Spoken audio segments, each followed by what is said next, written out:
es lo que he oído, tengo la sensación de que en el caso mexicano esa sería una vía, no digo que impracticable, pero terriblemente difícil. ¿Sí? No, me gustaría saber qué piensan ustedes o qué piensa alguno de ustedes a este respecto. Digamos, cubrir los requisitos planteados, superar la desproporción espeluznante, ¿no? En materia de capacidades y emolumentos del sistema judicial, pienso, debería hacerse antes de pensar en darle prioridad e importancia a esa ruta. Pragmáticamente yo diría, vayámonos por cambios a fondo en la política económica y social y responsabilicemos al Estado de ejecutar esos cambios. Y esto pues se irá dando, pero me gustaría que nos conocer alguna reacción de ustedes, porque no deja, por otro lado, de ser muy atractivo el planteamiento. Muy bien, Nacho, muchas gracias. ¿Quién empieza de profesores? A ver, el doctor Lorenzo Córdoba tiene un comentario. Aunque no juntamos varios. Porque Okay, me parece muy bien.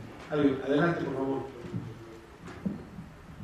Gracias. Ya que se mencionó al Ministerio Público como puerta de entrada para esa justicia, yo me pregunto, dada la distribución territorial que tenemos de la población, donde cerca de 150,000 localidades no llegan ni siquiera a los 500 habitantes, ¿cuántas oficinas del Ministerio Público realmente permiten que esa población pueda acceder? ¿Cuántas hay en total en el país y dónde están? Gracias. Adelante, por favor. Muchas gracias, felicidades por sus brillantes exposiciones. Soy Jorge Ramiro. Y bueno, el comentario del doctor Ruperto Patiño sobre la síntesis de las pláticas presentan un panorama bastante oscuro, sombrío y quizás hasta ominoso del estado y la cultura de la legalidad. Ese es el sabor que deja la mesa. Y quizá algunos de ustedes pudiera darle un poco el enfoque al marco general de este seminario, que es el Diálogo Nacional para un México Social, y con énfasis en el bienestar, o sea, cómo la cultura de derecho sí es un promotor, un instrumento de bienestar. Muchas gracias. Gracias a usted. ¿Alguna otra pregunta? Les damos la palabra a nuestros conferencistas para que aborden. A ver, una más y les pedimos a nuestros conferencistas que les aborden.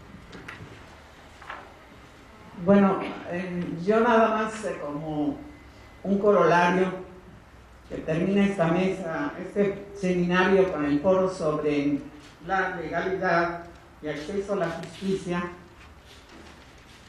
pues concluyendo todas las demás mesas, ayer fue sobre la educación y el enfoque, una vez más, aquí se da a lo mismo que a la educación. Hay que mejorar los maestros en cuanto a calidad, hay que mejorar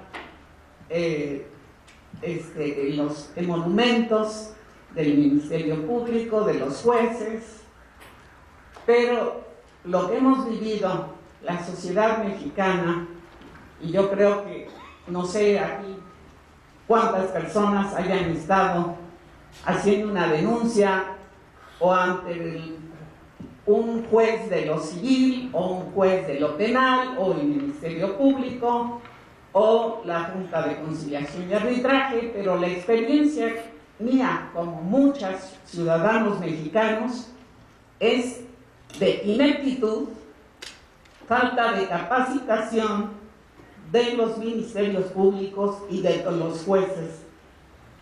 A mí me ha tocado los jueces de paz, verdaderamente muy mal preparados y, como decía el doctor Lorenzo Córdoba, con una formación totalmente anquilosada,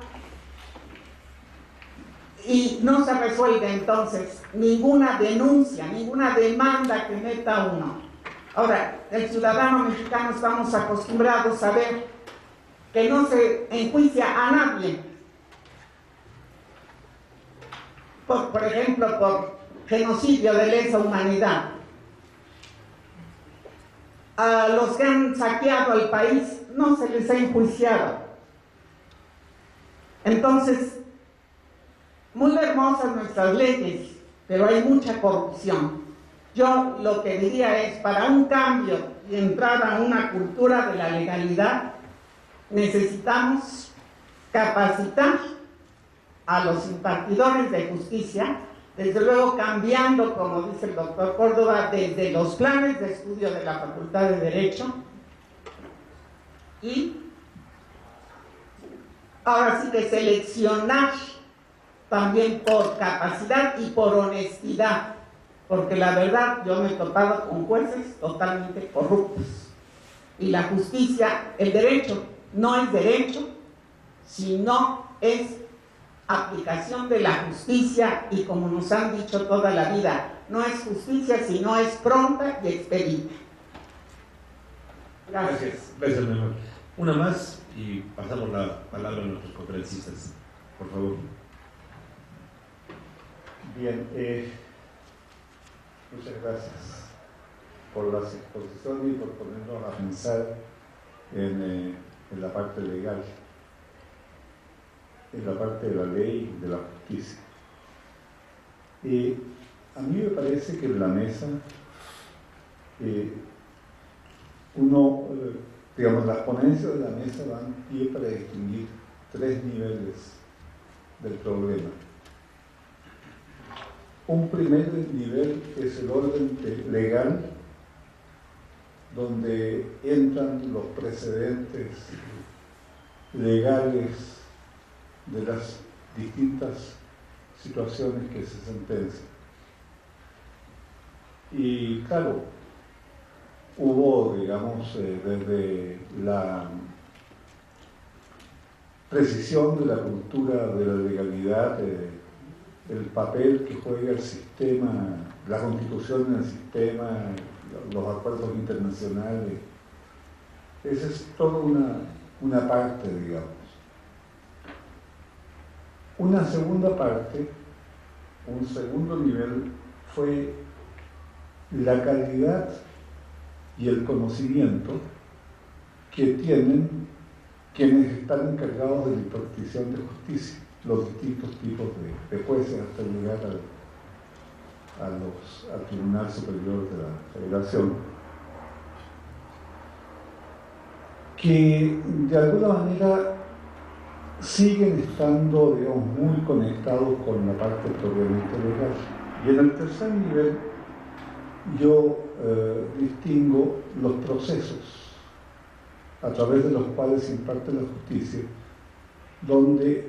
de donde surge la experiencia de la población y donde se forjan las maneras como la población percibe el sistema de justicia.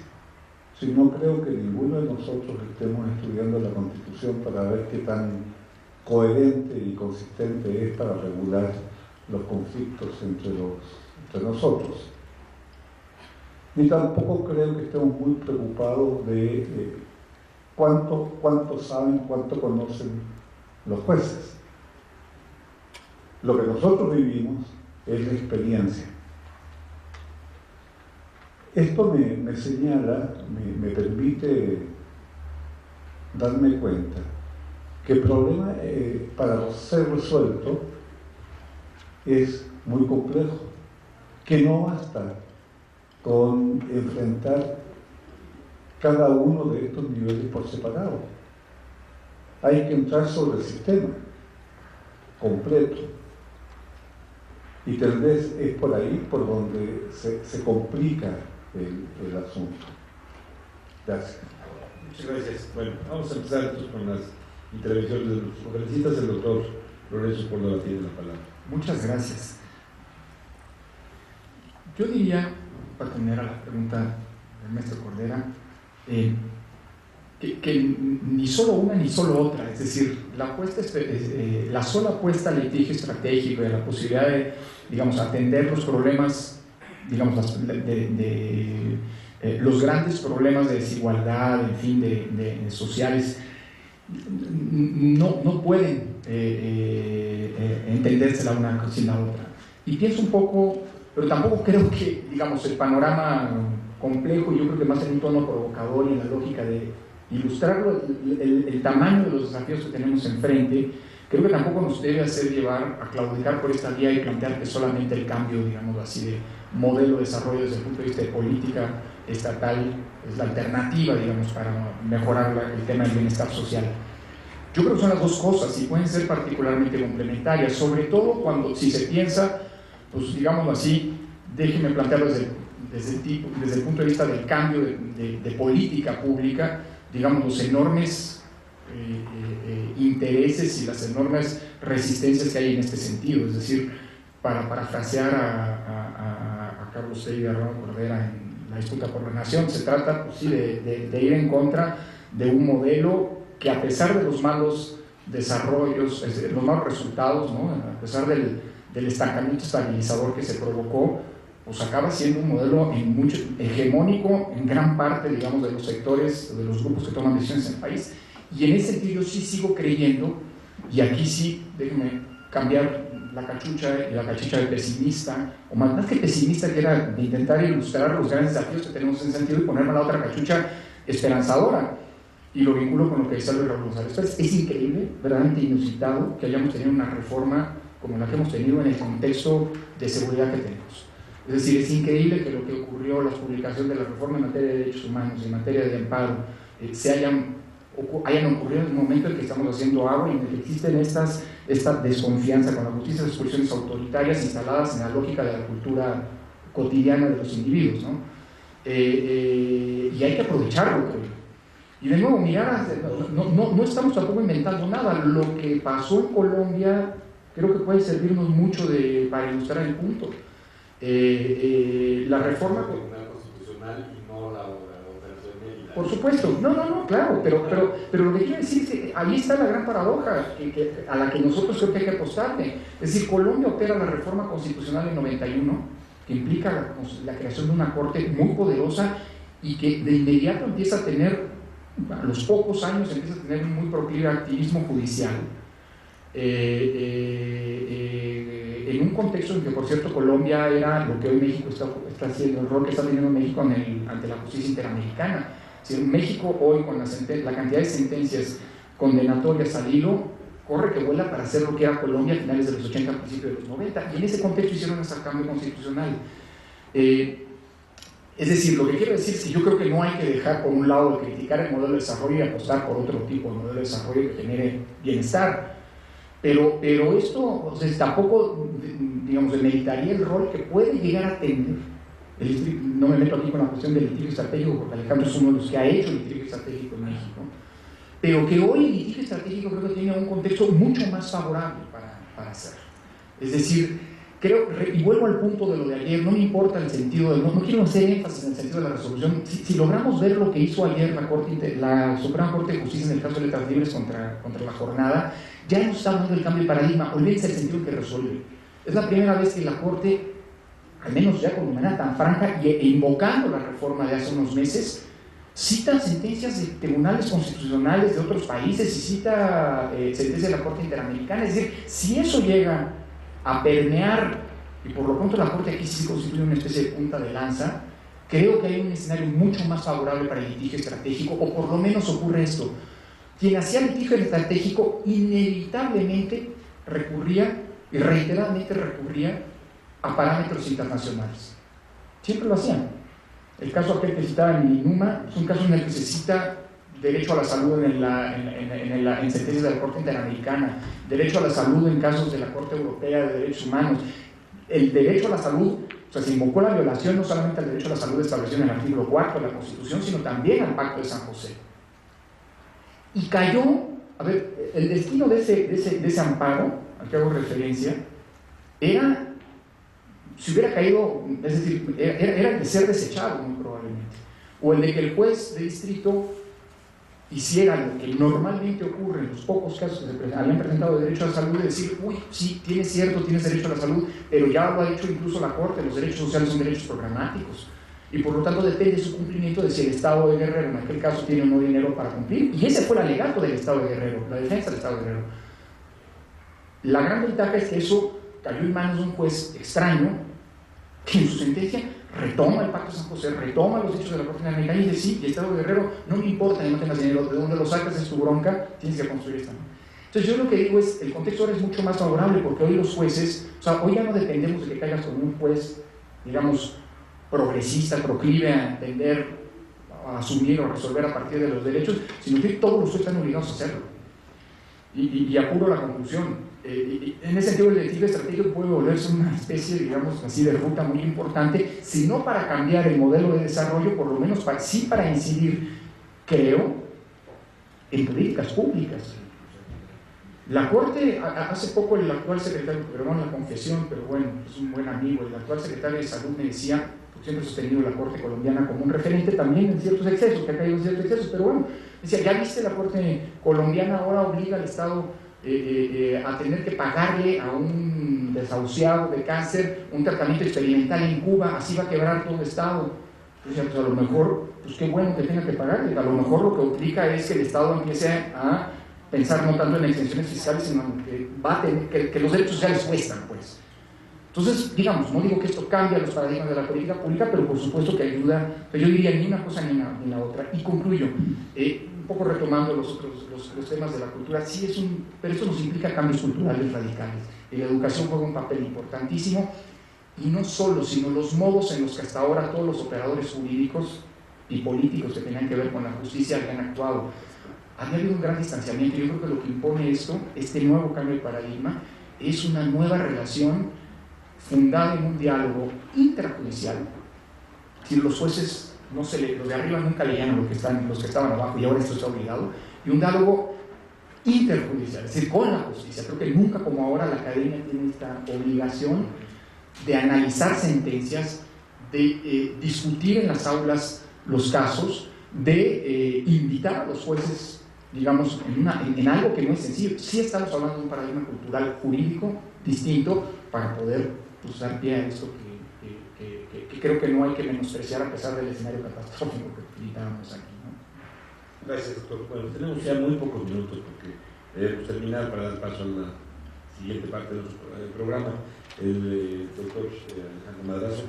Bueno, a ver, muy brevemente entonces y directo al grano. La exigibilidad de los derechos sociales ya se reconoció por la Suprema Corte de Justicia en marzo de este año, antes de las reformas constitucionales, y fue precisamente a través del litigio estratégico. Entonces el litigio estratégico sí está funcionando.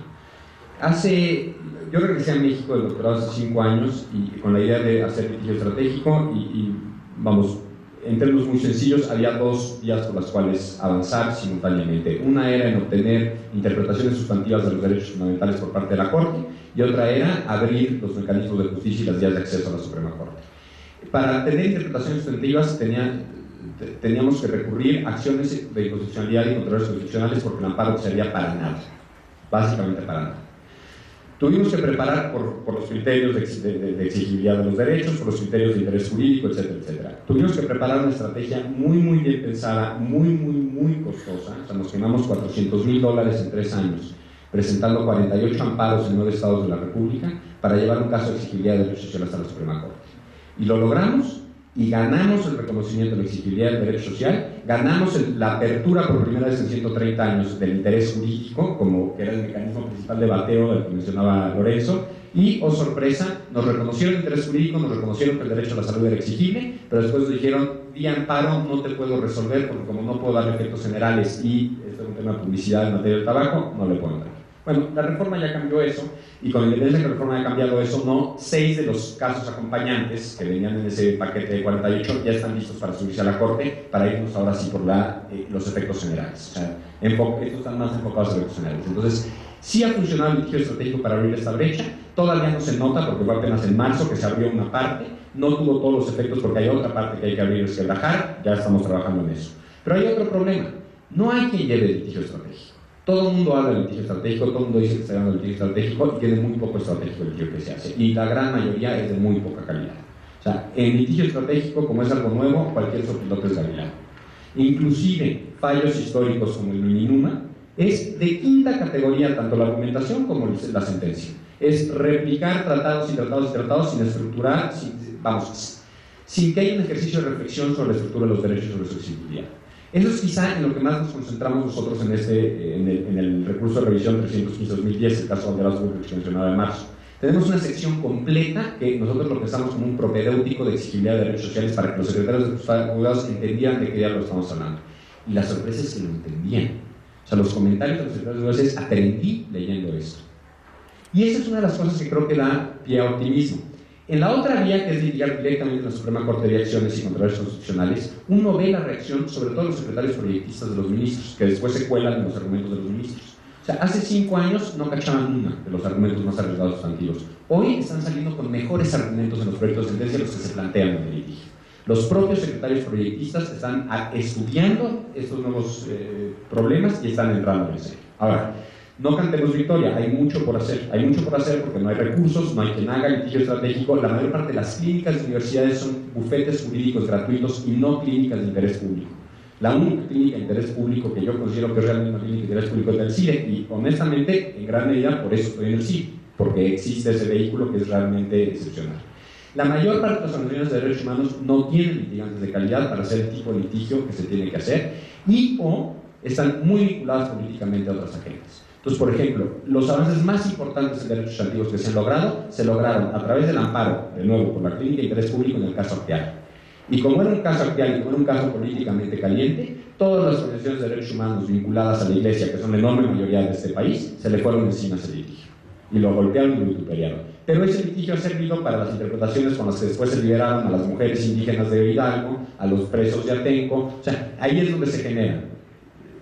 Pero las ONGs no están siendo precisamente la mejor masa crítica para continuar con esto. Entonces nos hacen falta litigantes, nos hacen falta recursos, pero nos hacen falta sobre todo, no solo financieros, sino humanos. Ahora, vamos avanzando muy rápido y muy bien en la exigibilidad de los derechos sociales por vía del litigio de interés público. Hay peligros que hay que alertar. Ya mencionaba uno, Lorenzo, que es ¿qué pasa cuando de repente la Corte dice que se tiene que pagar gastos exorbitantes? Bueno, aquí yo estoy con los críticos de esos fallos. En Brasil, la tergiversación del presupuesto en materia de salud es espeluznante. El grueso del presupuesto de salud se ha convertido en tratamientos de VIH, porque la Corte aclaró que el tratamiento de VIH tiene que ser exigible por todos. Y entonces, una enfermedad que es de clases medias y altas está siendo privilegiada presupuestalmente cuando enfermedades infecciosas mucho más importantes de las intestinales de vacunas. Eso no es lo que queremos de exigibilidad de los derechos sociales, porque vamos a reventar el aparato, no es sostenible. Tenemos que hacerlo gradualmente e incrementalmente. Yo creo que una estrategia fundamental que internacionalmente tendríamos que optar es irnos por una faceta de la exigibilidad de los derechos que no es la prestación de servicios directamente, sino la regulación. Es mucho más importante para la salud la adecuada regulación de los productos chatarra o del tabaco que el tratamiento de cáncer pulmonar o de diabetes mellitus. Entonces, vía la regulación podemos avanzar muchísimo sin reventar las finanzas del Estado, en lo que aprendemos a equilibrar y a racionalizar más y a hacer más exigibles los derechos. Yo creo que tenemos que enfocarnos por la vía de la regulación. Segundo, el segundo reto es descender los criterios sustantivos que se obtienen en la Suprema Corte de los juzgados más bajos. El caso Acteal es una maravilla, pero uno acaba de ver, por ejemplo, el caso Martín del Campo, en el que un testigo, un inculpado que lleva 20 años en la cárcel, torturado, que está demostrado que fue torturado, que la única otra elemento para meterlo al tanque era una niña de 4 años que declaró 12 años después de los hechos. La Comisión Interamericana declara que tiene que desecharse la única prueba, que es su propia confesión obtenida bajo tortura, y el Tribunal Superior de Justicia, ¿qué hace? Dice, la Comisión de Derechos Interamericana de Derechos Humanos no es el espacio idóneo para demostrar la tortura, no se considera acreditada la tortura. Entonces los criterios de la Suprema Corte no están descendiendo. Y bueno, aquí hay dos cosas que son importantes de la reforma que va a haber que explotar. Uno, el control difuso de constitucionalidad, y dos, los efectos generales. Ahora, una cosa muy importante. En este fallo sobre la exigibilidad de los derechos sociales del Valderas-Burrich en marzo, es la primera vez que se dio una alineación perfectamente clara y nítida en la Suprema Corte. Todos los ministros externos votaron por la exigibilidad de los derechos sociales. Y todos, salvo el presidente, de los ministros internos al Poder Judicial, o sea, que hicieron carrera judicial, decían que eran normas programatistas y que no eran exigibles. Ganamos por un voto, que fue el voto del ministro presidente, que, contrario a su formación, votó con los externos. Es una mayoría muy frágil, muy endeble. Tenemos que pensar muy bien ¿quiénes queremos en la Suprema Corte? Y siempre el momento y los últimos momentos fueron gente del Poder Judicial. ¿Por qué y para qué? O sea, ¿por qué y para qué? ¿Y cómo están resolviendo? ¿Y cuáles son los derechos? ¿Y cómo están viendo los derechos? Yo les invito a que veamos exigibilidad de derechos sociales en los votos de los ministros internos y externos. Van a ver una diferencia monumental. Y eso en los internos se replica hacia abajo. Bueno, hay rápidamente MPs, muy buena pregunta, no tengo la respuesta, pero no solo preocupa MPs, sino defensorías. En el DF, por ejemplo, había una proporción de 2:1 de MPs versus defensorías de oficio, y los MPs tenían 3 auxiliares, las defensorías ninguno. O sea, el volumen de la carga es tan desproporcionado que tenemos que pensar no solo en MP, sino en defensorías. En tema de impunidad, no solo se trata de más sanción, sino de mejor sanción. Nos hemos ido mucho por vamos a darle más fuerza al Ministerio Público para dar más catorrazos. Y lo que ha sucedido es que, por ejemplo, les damos el arraigo. Y lo que sucede con el arraigo, que es la posibilidad de sustraer a alguien del mundo durante 80 días, torturarlo, después reinsertarlo sin siquiera fijarle cargos, es que es peor la investigación.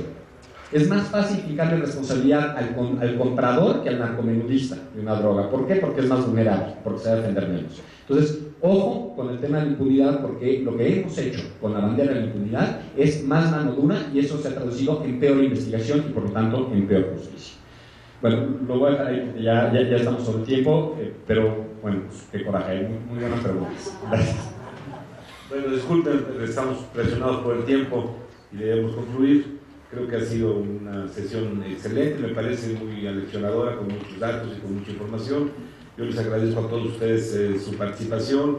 Desde luego al licenciado Luis Roberto González Pérez, que tuvo que salir, ya comentábamos las razones, al doctor Lorenzo Córdoba, al doctor Alejandro Madrazo y al maestro Benito Hernández Jiménez por sus excelentes participaciones. Muchísimas gracias a todos y con eso terminamos nuestra mesa. Gracias.